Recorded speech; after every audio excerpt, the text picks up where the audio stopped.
Welcome to Tuesday Night Music. I'm so delighted that you are here, whether watching live or whether you're watching after this broadcast. Welcome, and I appreciate that. This week I have a piano and an organ selection for you. We're going to start with the piano selection first. This is an original composition that I wrote a little while back, and it's called A Winter's Prelude.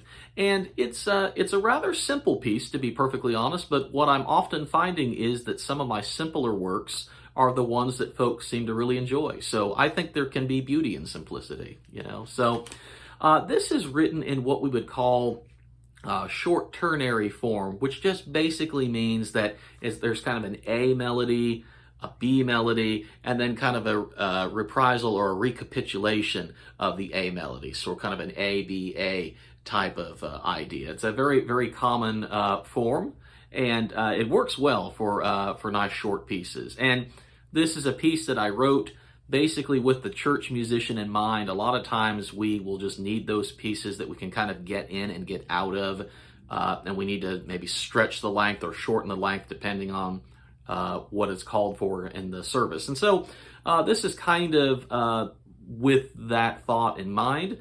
You can certainly kind of stop it as you need to, but you can also just kind of extend it as you need to. And so those pieces tend to be great. But I thought it should have a nice melody. So I enjoy it, and I hope you do too. This is A Winter's Prelude.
Last week, I presented a hymn tune arrangement, and oftentimes what happens with these hymn tunes is they will have, of course, a set of text, and sometimes the text is specifically written to the hymn.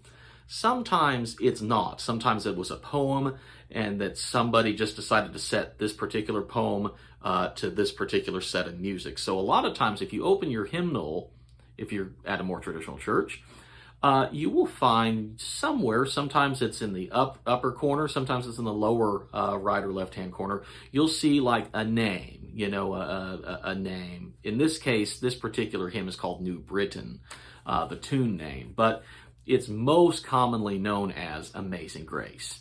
And so I like this arrangement. I kind of wrote it in more of what I'd call a high church style. So it kind of uses the organ flutes, which I'm just very fond of. I like the sound of the organ 8-foot flute. It just kind of at that fundamental range. I just feel like it provides a very full yet warm sound. And so with this one, I don't really get too fancy on the stops per se. I use traditional pipe organ stops. So these are stops that you would find pretty much on any organ, pipe or digital. So there's no MIDI to it, so there's no fancy orchestral sounds, but you'll get to hear the beauty of a pipe organ, basically, with this. So it begins with kind of an introduction, and then the melody, and then an interlude, and then kind of a second iteration of the melody. So a pretty straightforward a treatment or arrangement for a hymn tune or any, I guess, melody. So here is now Amazing Grace. Thank you so much, and I'll jump back on at the end of this piece.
And once again, thank you so much for taking time out of your busy schedule to come and join me for this short presentation. If you're watching on YouTube, be sure to hit the like and subscribe button. That way you'll be notified about new videos that are coming out. If you're watching on YouTube, then just go over to my Facebook page if you're not already following that, BJ Meyer Music. Type that in the Facebook search bar. And then just be sure to click on the, I think it's the like button, but you click the like button, there's also a follow button, and you'll be kind of notified of my postings. Basically, if you like that, then I'll tend to pop up in your news feed as I post videos and just different anecdotes, if you will. So thank you so much for watching. If you'd like to put $1 or $2 in my virtual tip jar, please feel free to do so at bjmeyermusic.com/donate. I also have some recordings there too if you're interested. So, but once again, thank you so much, and I'll see you next week. Bye-bye.